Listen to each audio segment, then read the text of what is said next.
Ce soir, nous allons terminer la première épître de Pierre. Nous sommes à la 20e partie. Vous avez été courageux. Voilà, donc si on avait abordé le livre d'Ésaïe, ça aurait été plus long, 66 chapitres. Donc, mais là, donc ça va avec la première épître de Pierre. Et donc on revient à ce chapitre 5, les versets 6 à 14. Et on va faire la lecture. La Pierre entame la fin de sa lettre. Et donc il écrit les dernières exhortations. Et ces exhortations s'adressent à tous. Si dans un premier temps, il s'est adressé aux anciens, on a vu qu'il utilisait ce titre ancien pour parler de ceux qui avaient cette maturité spirituelle. Ensuite, il a parlé donc aux jeunes. Et puis ensuite à tous, et il poursuit, en verset 6, donnant ces exhortations à la fois aux anciens, ceux qui sont en situation de direction, avec cette maturité spirituelle, aux jeunes et à tous. Et il dit ceci: humiliez-vous donc sous la puissante main de Dieu, afin qu'il vous élève au temps convenable, et déchargez-vous sur lui de tous vos soucis, car lui-même prend soin de vous. Amen. Soyez sobres, veillez. Votre adversaire le diable rôde comme un lion rugissant, cherchant qui il dévorera. Résistez-lui avec une foi ferme, sachant que les mêmes souffrances sont imposées à vos frères dans le monde. Le Dieu de toute grâce, qui vous a appelé en Jésus-Christ à sa gloire éternelle, après que vous aurez souffert un peu de temps, vous perfectionnera lui-même, vous affermira, vous fortifiera, vous rendra inébranlable. À lui soit la puissance au siècle des siècles. Amen. Et Pierre continue, verset 12, c'est par Sylvain, ou Silas, qui est à mes yeux un frère fidèle, que je vous écris ce peu de mots, pour vous exhorter et pour vous attester que la grâce de Dieu à laquelle vous êtes attachés est la véritable. L'Église des élus, qui est à Babylone, vous salue, ainsi que Marc, mon fils. Saluez-vous les uns les autres par un baiser d'affection. Que la paix soit avec vous tous, qui êtes en Christ. Amen. Pierre était conscient, en écrivant tout cela, ces dernières exhortations, était conscient des tentations auxquelles étaient confrontés ses lecteurs. On sait qu'il s'adresse à des hommes, à des femmes, différentes générations. Il s'adresse aussi à des dirigeants d'église. Et il sait qu'ils sont là confrontés à différentes tentations parce qu'il y avait un contexte politique, un contexte économique, un contexte spirituel également. Donc, et par rapport à cela, il leur écrit et il les exhorte. Donc, parce qu'il sait qu'ils sont confrontés soit à la paresse, par exemple, c'est-à-dire à un laisser-aller spirituel à cause des conditions difficiles, aux distractions ou à la persécution, pure et simple. Donc, il savait que toutes ces choses n'avaient pour but que d'éloigner de Christ, d'éloigner de la vie de Dieu, d'éloigner de l'Église de Jésus-Christ.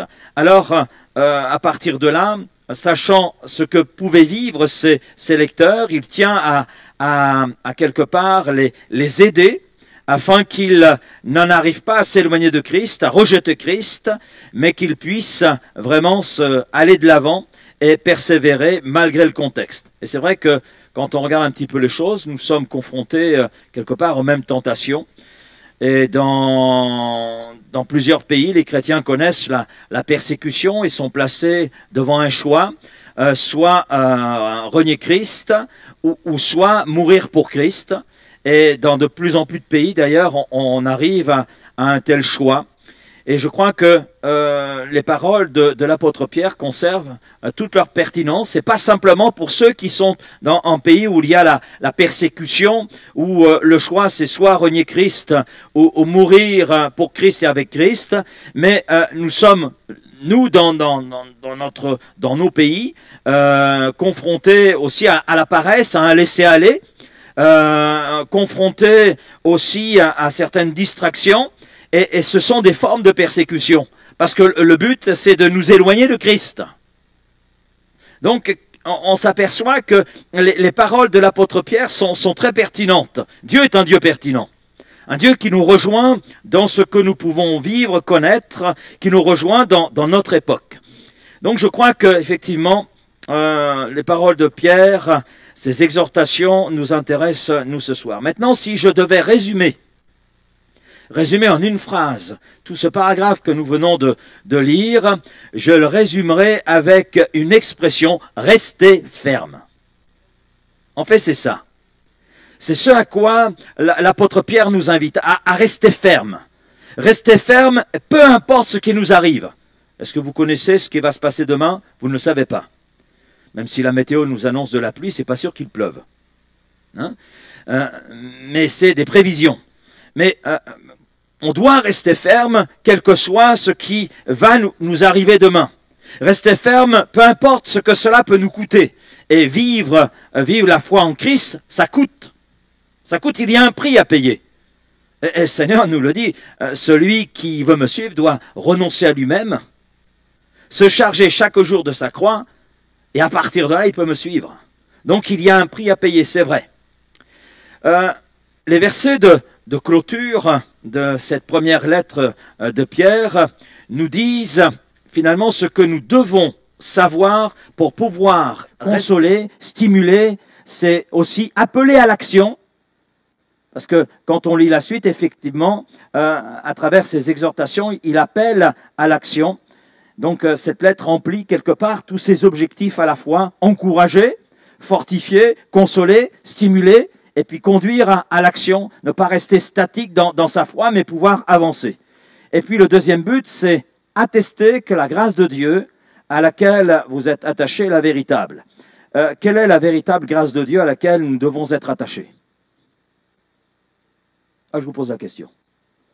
Ça vous dit de travailler un petit peu? Non? Vous dites, mince, je suis venu pour me reposer, pour écouter, et voilà que le pasteur me dit que je vais travailler. En plus, pour certains, après une journée de travail. De quoi parle Pierre? Pour vous attester que la grâce de Dieu à laquelle vous êtes attachés est la véritable. D'après vous, de quoi parle-t-il?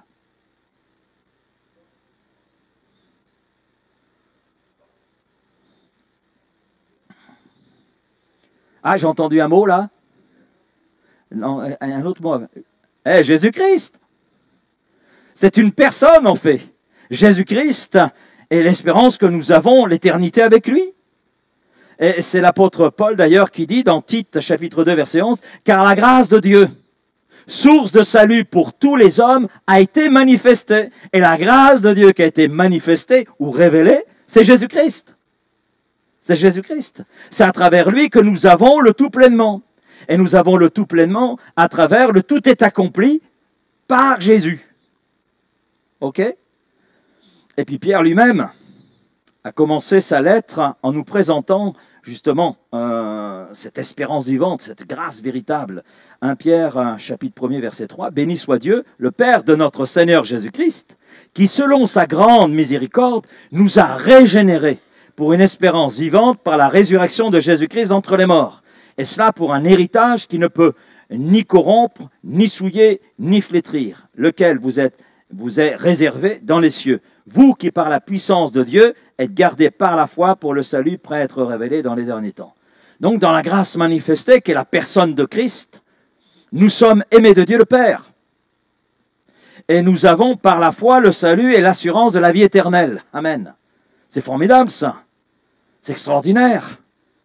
Quand bien même vous deviez mourir ce soir, je dis vous parce que je n'ai pas envie. Non, je blague. Quand bien même nous devions mourir ce soir, c'est pas grave, puisque nous avons la vie éternelle, donc nous ne faisons que rejoindre celui qui a été la grâce manifestée à travers laquelle nous avons le salut. Amen. J'étais tout seul à dire Amen. Vous m'avez lâché du coup là. On continue, verset 14. « Saluez-vous les uns les autres par un baiser d'affection. » Ce geste était finalement un geste d'accueil chaleureux, s'accueillir les uns les autres. C'était justement ce qui marquait les chrétiens. À quoi les reconnaissait-on? Eh bien, quand ils se rencontraient, ils se saluaient par un baiser. Parce qu'il y avait une amitié, quelque chose qui les unissait. Et qu'est-ce qui nous unit? C'est Christ. Amen. En recevant l'autre, en l'accueillant et en s'embrassant quelque part, on s'accueille les uns les autres et on se dit les uns aux autres, voilà, je t'accueille comme Christ m'a accueilli. Amen. Et on s'accueille là les uns les autres et on témoigne de cette foi qui est la nôtre. Et puis Pierre conclut en disant que la paix soit avec vous tous qui êtes en Christ. Donc celui qui est en Christ, qui demeure en Christ, reçoit cette paix qui surpasse toute intelligence et il peut avancer avec assurance sur ce chemin étroit et resserré, mais c'est le seul chemin qui conduit vers l'éternité avec Christ. Donc ça, c'est la conclusion. D'accord? Donc on revient maintenant sur le début de notre paragraphe et Pierre répond à cette question, comment rester ferme en Jésus, notre espérance quand tout le reste veut nous en éloigner. Alors, la première chose que l'on peut dire, c'est que pour rester ferme, je dois comprendre le modèle de Dieu pour ma vie. C'est la première chose. Et on voit cela dans ce verset 6 que vous avez sous les yeux. « Humiliez-vous donc sous la puissante main de Dieu, afin qu'il vous élève au temps convenable. » Donc il y a un modèle que Dieu nous donne là, à travers l'apôtre Pierre, qui est écrit sous l'inspiration du Saint-Esprit. On croit en cette pleine inspiration du Saint-Esprit à travers la parole de Dieu. Donc c'est Dieu qui, à travers Pierre, s'exprime et donne un modèle pour nous. Et je dirais que s'humilier, ça signifie se soumettre, premièrement, au modèle de souffrance de Dieu avant la gloire. La première chose. Pierre rappelle la façon finalement dont Dieu travaille. Avant l'élévation, il y a l'humiliation. Il n'y a pas d'élévation sans humiliation préalable. C'est ainsi que le Père agit dans nos vies, mais c'est comme ça qu'il a agi avec Jésus. Avec Jésus. Il s'est humilié lui-même, se rendant obéissant, et il est allé dans son obéissance jusqu'à la mort sur la croix. C'est pourquoi Dieu le Père l'a élevé. Et il lui a donné le nom qui est au-dessus de tout nom. Philippiens chapitre 2. Donc on voit ce modèle sous nos yeux que Dieu nous donne et finalement nous sommes sur ce modèle. Ce n'est qu'après son humiliation que Jésus a été élevé à la plus haute place et cela reste vrai pour chacun d'entre nous, cela reste vrai pour les chrétiens.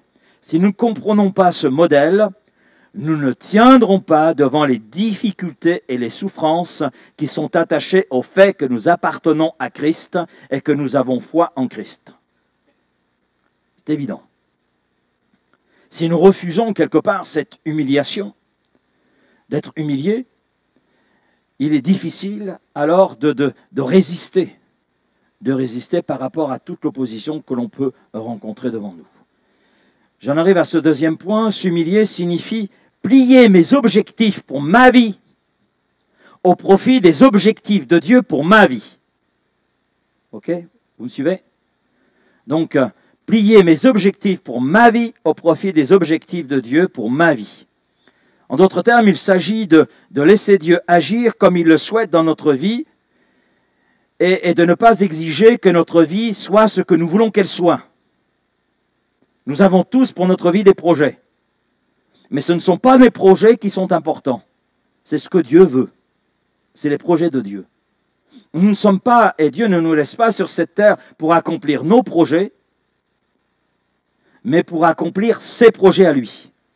Parce que ses projets à lui sont plus importants que les nôtres. Et en général, nos projets sont assez terre à terre. Les siens sont meilleurs. Amen. Et ce sont ces projets qui s'accomplissent. Et s'humilier peut signifier accepter une situation difficile, par exemple.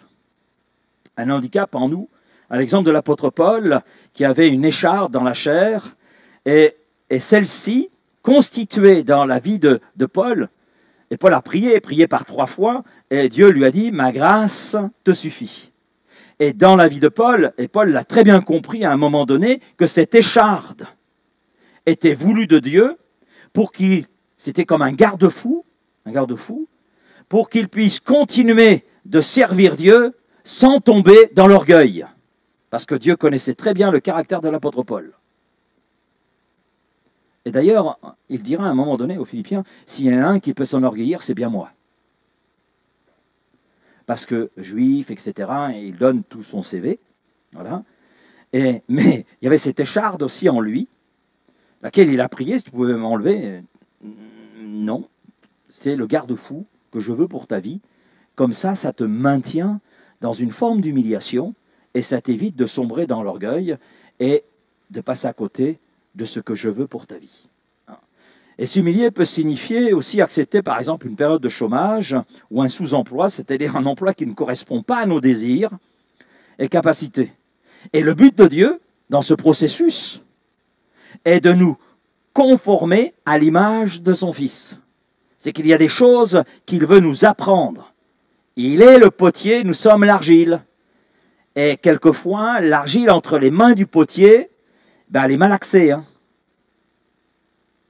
Imaginez que Dieu est le potier et nous sommes entre les mains de Dieu et quelquefois, il nous malaxe.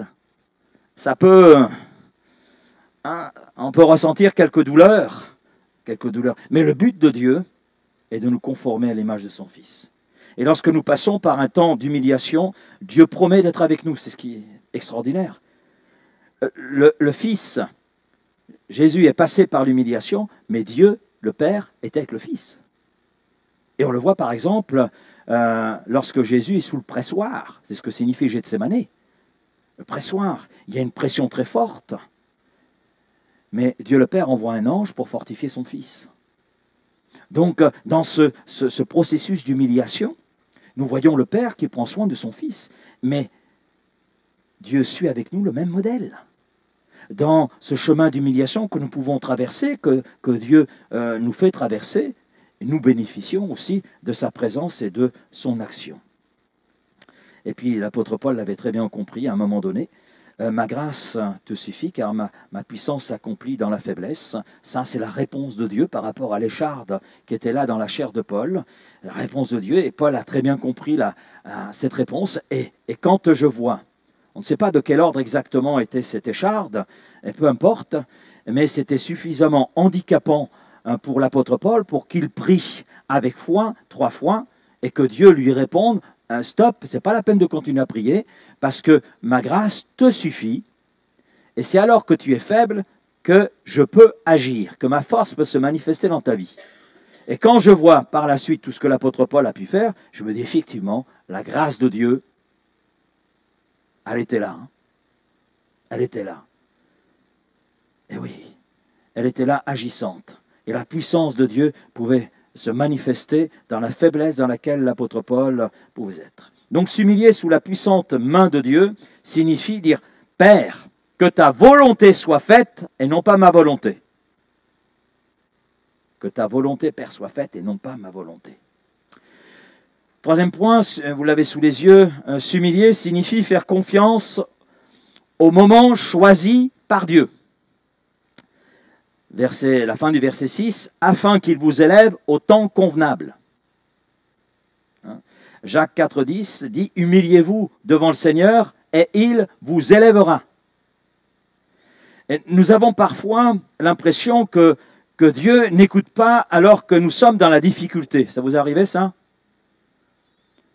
Je crois que ça nous est tous arrivé. Et ça nous arrivera encore. Et nous avons l'impression dans de tels moments que Dieu nous a oubliés, et puis la tentation est là quelque part de vouloir remettre en question la présence de Dieu, remettre en question son action, remettre en question l'action de son esprit en nous. Ça, ce sont les tentations. On peut même en arriver à remettre en question notre foi. Mais Dieu seul, en fait, c'est le moment propice. Il vous élèvera au temps convenable. C'est-à-dire, il agira au temps où lui a choisi. Mais le problème, c'est que nous, on ne sait pas le temps qu'il a choisi. Et c'est ce qui nous dérange, ça. On aimerait bien qu'il agisse au temps où nous avons choisi. Ben non. S'humilier signifie faire confiance au moment que Dieu a choisi, lui, pour nous élever. Et lui seul, c'est le moment propice, opportun pour intervenir. Cela signifie que nous devons avoir confiance dans le timing de Dieu. Est-ce que pour Daniel, Dieu était en avance ou est-ce que Dieu était en retard? Bon, Dieu n'était pas en retard, ça c'est sûr, parce que les lions n'ont pas mangé Daniel. Donc Dieu n'était pas en retard. Mais Dieu n'était pas non plus en avance. Il était juste à l'heure. Voilà. Et Daniel était gardé. Est-ce que pour les amis de Daniel, dans la fournaise ardente, est-ce que Dieu est en retard? S'il avait été en retard, il ne serait jamais sorti de la fournaise ardente. D'accord? S'ils en sont sortis, c'est que Dieu était à l'heure. Ce qui nous montre que Dieu était à l'heure, c'est que même les liens que les hommes leur avaient mis sont tombés sans brûler leur peau. Les liens ont brûlé sans brûler la peau. C'est miraculeux. Donc ça veut dire que le timing de Dieu était le bon. Dieu était là au moment opportun. Et c'est souvent dans les temps difficiles que nous faisons les plus grandes découvertes. Dans ces temps-là, que nous faisons les plus grandes découvertes sur Dieu, que nous vivons les expériences, j'allais dire, les plus profondes dans notre intimité avec Dieu. Parce que dans les temps où nous sommes humiliés, nous sommes là dans l'humiliation, c'est là que l'on recherche le plus Dieu. Parce que quelque part, on n'a pas le choix. On n'a pas le choix. Soit je choisis Dieu, soit je choisis de capituler, de lâcher prise, spirituellement. Mais je choisis Dieu, et c'est là que je fais les plus grandes découvertes sur la personne de Dieu. Et ce qui est intéressant aussi, c'est que l'élévation dont il est question sous la plume de l'apôtre Pierre n'est pas,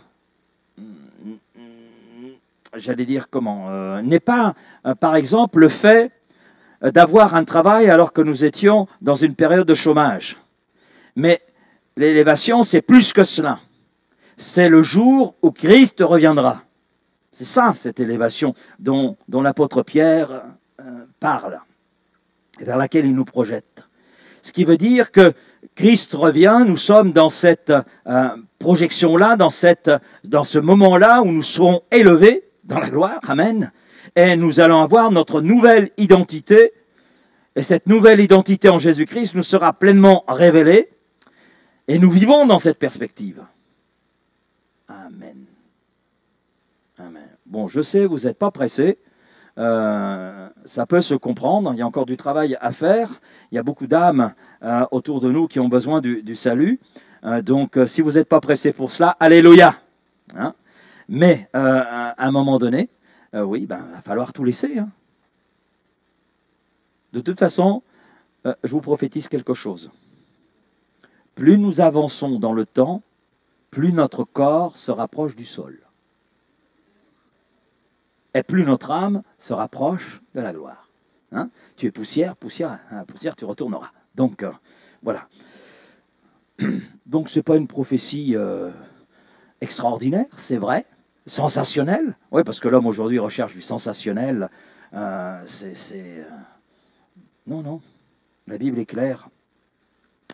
Deuxième point, pour rester ferme, je dois savoir que Dieu prend soin de moi. Ça paraît tout simple, mais Pierre le rappelle. Il parle à des chrétiens, il parle même à des serviteurs de Dieu. Donc Pierre ce soir me dit, Laurent, tu as aussi besoin de l'entendre. Hein? Pour rester ferme, tu dois savoir que Dieu prend soin de toi. Et nous devons savoir que Dieu prend soin de nous. Et déchargez-vous sur lui de tous vos soucis, car lui prend soin de vous. Donc pour rester ferme dans la foi, lorsque la vie est difficile, nous devons réaliser que Dieu se soucie de nous dans tous les détails de notre vie. Amen. Et il y a un lien entre le verset 6 et le verset 7. Lorsque Dieu nous dit « humiliez-vous sous la puissante main de Dieu », cela veut dire « remets tes angoisses, remets tes soucis, remets tes fardeaux, remets tes amertumes, remets tes déceptions ». Parce que Dieu se propose de s'occuper de toi, il se propose de prendre soin de toi et il t'offre cette puissante main pour t'aider. Amen. Combien de chrétiens luttent avec leurs angoisses, avec leurs soucis, alors que Dieu leur dit « mais déchargez-vous sur moi, déchargez-vous sur moi ». Alors que Dieu leur dit, laisse à mes pieds tes fardeaux, tes angoisses, afin que je m'en occupe. Et on voit une insistance d'ailleurs de la part de Dieu, parce que dans l'Épître aux Hébreux, au chapitre 4, verset 16, j'aime beaucoup ce verset, et vous avez remarqué que je le cite souvent. Je ne cite pas forcément systématiquement la référence, mais le contenu du verset, je le cite assez souvent. Approchez-vous. D'où? Approchez-vous donc, avec assurance, donc avec confiance, du trône de la grâce. Pourquoi? Eh bien, afin d'obtenir miséricorde et de trouver grâce pour être secouru dans vos besoins, quels que soient ces besoins. Est-ce que les provisions de Dieu tarissent? Non. Non. Les provisions de Dieu vont bien au-delà de tout ce que nous pouvons penser et imaginer. Et nous devons apprendre, c'est ce que dit Pierre, apprendre à nous décharger au bon endroit devant le trône de la grâce, à laisser Dieu s'occuper de ce qui est pesant sur notre cœur, pesant dans notre vie. Et il y a bien des choses qui pèsent dans nos vies. Eh bien, le Seigneur nous invite à laisser tout ça et puis à tout simplement contempler son action, sa bonté. Troisième point, pour rester ferme, je dois comprendre l'ennemi qui est contre moi. Eh oui, celui-là, il ne nous oublie pas. Moi, il va bientôt nous lâcher. Voilà. Verset 8, soyez sobres, veillez, votre adversaire, le diable, rôde comme un lion rugissant, cherchant qui il dévorera. Donc son but est clair. Résistez-lui avec une foi ferme, sachant que les mêmes souffrances sont imposées à vos frères dans le monde. Je ne sais pas si vous avez remarqué, à travers notre étude, mais c'est la troisième fois que Pierre dit « soyez sobres ». Dans sa première épître, ça fait 3 fois qu'il le dit. Il le dit dans le chapitre 1er au verset 13, il le dit dans le chapitre 4, verset 7, et il le dit à la fois dans le chapitre 5, verset 8. Et ce mot, soyez sobre, on peut le traduire, soyez lucide, soyez vigilants, soyez sur vos gardes. Ne perdez pas de vue que vous avez un ennemi. Et ne perdez pas de vue que cet ennemi a un objectif, c'est de vous détourner du but de Dieu pour vos vies. Et là, le point de Pierre est que nous avons besoin d'être attentifs à certaines réalités spirituelles. Car nous avons un ennemi. Il va même plus loin, un adversaire. Un adversaire, ça veut bien dire ce que ça veut dire. Quelqu'un qui est contre nous. Quelqu'un qui s'oppose à nous. Et un adversaire, surtout cet adversaire-là, utilise tous les coups sont permis. Et il ne se prive pas. Il ne se prive pas. Et à partir de là, nous devons être attentifs parce que nous avons un ennemi, le diable, qui est semblable à un lion qui rôde et qui ne cherche qu'une seule chose, c'est dévorer. Dévorer celui qui s'éloigne de Christ, dévorer celui qui n'est pas vigilant. Et il y a souvent 2 erreurs principales commises par les chrétiens concernant le diable. Certains ont une telle fascination pour l'adversaire qu'ils le voient partout et en tout. Et il donne l'impression que cet adversaire a la même puissance que Dieu. Non! Non, non, non, il n'est pas omnipotent, il n'est pas omniprésent. C'est un être créé. Mais on a l'impression que certains font de l'adversaire de nos âmes, font de ce lion rugissant, un être omnipotent et tout-puissant, égal de Dieu. Non, non, il n'a jamais été égal à Dieu. Seul Dieu est Dieu. À l'inverse, il y en a d'autres qui l'ignorent ou minimisent son action. Et Pierre nous empêche de tomber d'un côté comme de l'autre d'ailleurs. Il nous dit que le diable est réel et que nous devons être conscients de son existence, conscients de son action, conscients de ses buts. Et de son but, c'est dévorer, faire du mal, faire du mal. Il cherche, en d'autres mots, notre destruction. Et ce qu'il nous faut retenir, c'est que le diable n'est pas l'égal de Dieu en force, en puissance, en sagesse. Amen. Le diable est un être créé. C'est un ange qui s'est rebellé contre Dieu et qui, dans sa rébellion, a entraîné une multitude d'anges. On voit cela dans Ésaïe 14, Ézéchiel 28. Et pour résumer, Lucifer, c'était son nom à l'origine, l'ange de lumière, a été jeté du ciel à cause de son péché. Parce que dans son orgueil, il a voulu être comme Dieu. Quelle prétention! Quelle prétention! Et l'ange de lumière, Lucifer, est devenu Satan, ce qui signifie justement l'adversaire. L'adversaire. Adversaire de Dieu, adversaire de la création de Dieu, adversaire de l'Église, adversaire de tous ceux qui sont enfants de Dieu. Et il lui donne un autre nom, le diable, qui signifie celui qui s'oppose, celui qui sépare. La division dans l'Église est son arme favorite. Il est celui qui est jeté. C'est une autre définition de ce mot, le diable, celui qui est jeté à travers. Celui qui est jeté à travers. Et là, on parle de l'ivraie. De l'ivraie. Celui qui fait obstacle, le calomniateur, celui qui cherche à ruiner notre réputation devant Dieu. Et d'ailleurs, dans Apocalypse 12, il est appelé l'accusateur des frères. Et j'entendis dans le ciel une voix forte qui disait « Maintenant le salut est arrivé, la puissance et le règne de notre Dieu, et l'autorité de son Christ, car il était précipité, l'accusateur de nos frères, celui qui les accusait devant notre Dieu jour et nuit. » Notez, jour et nuit. Oh, il est pénible, c'est vrai. Mais il est vaincu. Vaincu. Oui. Vaincu. Maintenant, le salut est arrivé, la puissance et le règne de notre Dieu et l'autorité de son Christ, car il a été précipité, l'accusateur de nos frères, celui qui les accusait devant notre Dieu jour et nuit. Oui, passe son temps à nous accuser devant Dieu. Et c'est pour cela que nous avons besoin de réaliser que nous sommes enfants de Dieu. Regarde ton voisin et lui dis, tu es un enfant de Dieu. Amen. Tu es né de nouveau. La vie de Dieu t'habite. Le vainqueur t'habite. Ce n'est plus moi qui vis, c'est Christ qui vit en moi. Celui qui a vaincu justement cet ennemi, ce lion rugissant. Et je crois que ces deux titres qui lui sont donnés, Satan, le diable, nous montrent et résument son travail. Tromper, combattre, ruiner, éloigner les hommes de Dieu. Et tous les moyens sont bons à ses yeux pour y parvenir.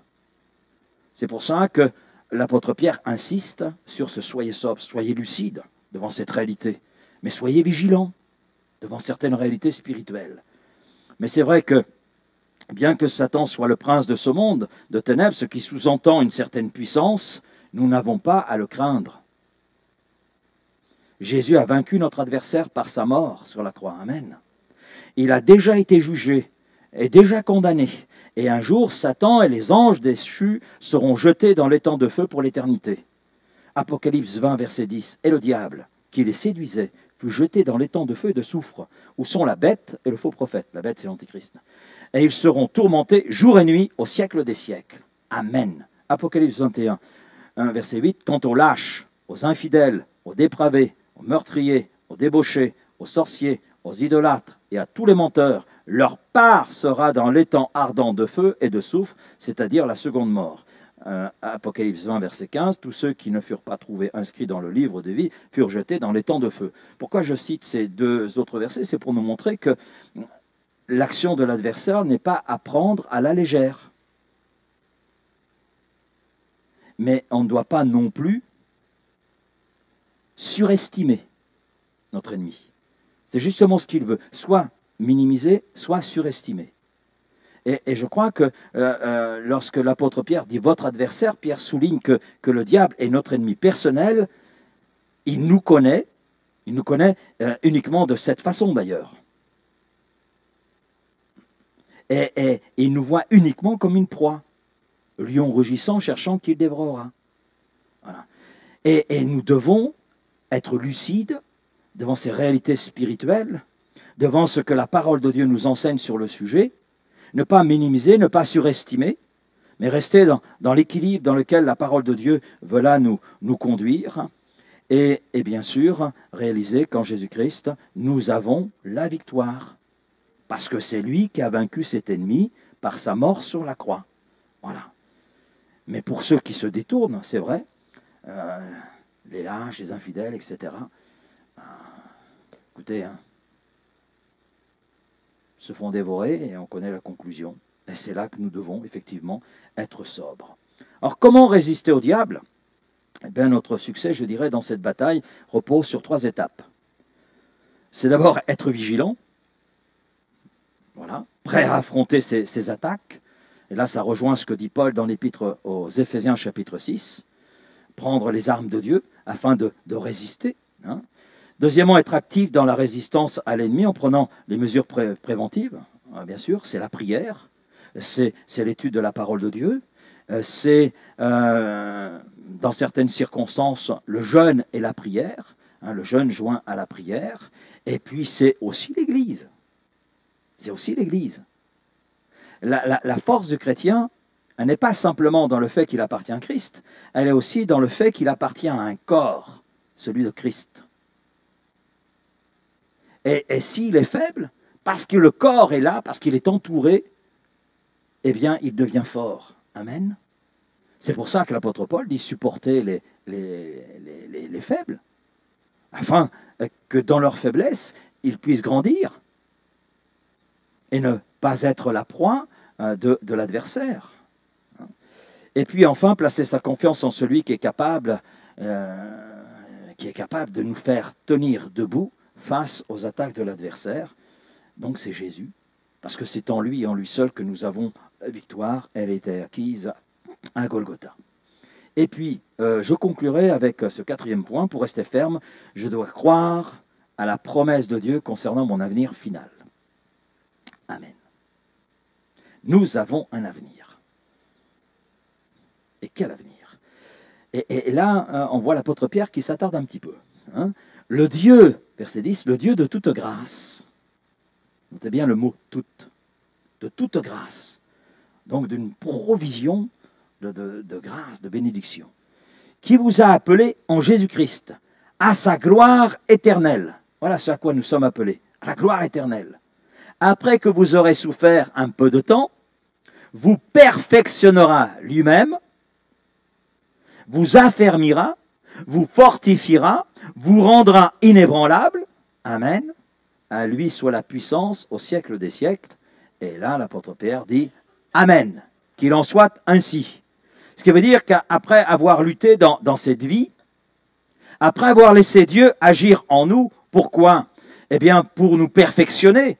C'est lui qui nous perfectionne, afin également de nous affermir, de nous rendre fermes dans la foi, fermes dans nos convictions spirituelles. C'est lui aussi qui nous fortifie pour accomplir son œuvre, qui nous fortifie pour témoigner, qui nous fortifie pour avancer malgré les difficultés dans lesquelles nous pouvons être. Et ça va plus loin, enfin, c'est nous rendre inébranlables. Quelque chose qui est inébranlable, vous pouvez toujours essayer de le faire bouger, ça ne bougera pas. Amen. Ah oui, celui qui est fondé sur Christ et qui demeure en Christ, qui s'enracine en Christ, devient inébranlable. Amen. Et à partir de là, l'apôtre Pierre continue, à partir de là, nous verrons ce jour